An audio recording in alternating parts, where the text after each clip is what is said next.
श्री सुखदेव जी बोले, हे राजा परीक्षित, राजा पुरुरवा द्वारा उर्वशी के गर्भ से 6 पुत्र उत्पन्न हुए। उनके नाम आयु, श्रुतायु, सत्यायु, रथ, जय तथा विजय हुए। आयु से जन्ह, श्रुतायु से वसुमान, सत्यायु से श्रुतंजय, रय से ऐन्य, विजय से भीम एवं जय से अमित नाम के पुत्रों की उत्पत्ति हुई। जन्ह ने गंगा जी को अंजलि में भरकर पी लिया। उसी दिन से गंगा जी का नाम जाह्नवी पड़ गया। जन्ह के पुत्र पुरु, पुरु से बलाक, बलाक से अजक, अजक से कुश हुए। तत्पश्चात कुश के 4 पुत्र उत्पन्न हुए, कुशाम्बु, तनय, वसु एवं कुशनाभ। कुशाम्बु से गाधी की उत्पत्ति हुई। उससे एक अत्यंत सुंदर कन्या की उत्पत्ति हुई जिसका नाम सत्यवती हुआ। सत्यवती को राजा गाधी से ऋषित्रिक ऋषि ने जाकर मांगा, किंतु राजा गाधी उनके सन्मुख एक शर्त रखते हुए बोले, हे ऋषिवर, यदि आप मेरी कन्या को प्राप्त करना चाहते हैं तो सर्वप्रथम 1 सहस्त्र श्याम कर्ण घोड़े लाकर मुझे दीजिए। ऋषित्रिक ऋषि राजा गाधी के वचनों को सुनकर वरुण देव के पास गए और वहां से 1 सहस्त्र श्याम वर्ण घोड़े लाकर राजा को दिए तथा सत्यवती को प्राप्त किया। राजा गाधी के कोई पुत्र न था, अतः पुत्र प्राप्ति हेतु ऋषित्रिक ऋषि से प्रार्थना करती हुई सत्यवती एवं उसकी माता बोली। तब ऋषित्रिक ऋषि ने उनकी प्रार्थना स्वीकार करके पुत्र उत्पत्ति के लिए एक यज्ञ किया और 2 प्रकार के चरु खीर तैयार किया और जिसके लिए जो चरु तैयार किया था उसे प्रदान किया, किंतु सत्यवती की माँ ने अपने भाग का चरु उसे खिला दिया और उसके भाग का स्वयं खा गई, क्योंकि सत्यवती की माता के मन में यह दुर्भावना जागृत हो गई थी कि ऋषित्रिक ऋषि ने अपनी पत्नी सत्यवती के लिए उत्तम चरु तैयार किया होगा। ऋषित्रिक ऋषि को जब इस भेद का ज्ञान हुआ तब वे बोले, हे सत्यवती, यह बहुत बड़ा अनर्थ हुआ जो तू अपनी माता का चरु खाई और तेरा भाग उसने ग्रहण किया। इस बदलाव से तेरे गर्भ से जो पुत्र उत्पन्न होगा वह अत्यंत क्रोधी स्वभाव का ब्राह्मण होगा और तेरी माता के गर्भ से उत्पन्न होने वाला बालक ब्रह्मज्ञानी एवं उसका स्वभाव अत्यंत क्षमाशील होगा।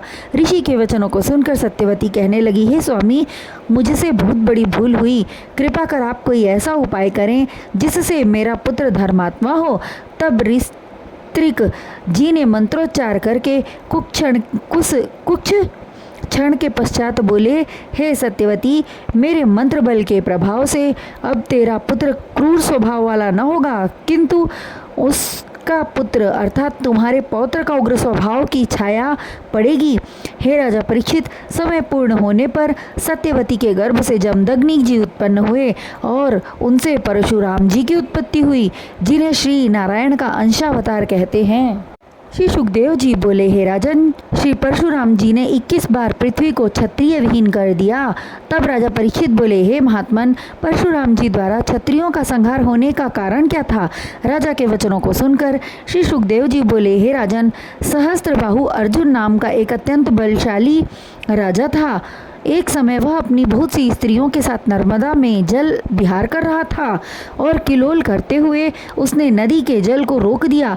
वहीं नजदीक ही लंकापति रावण का डेरा लगा था।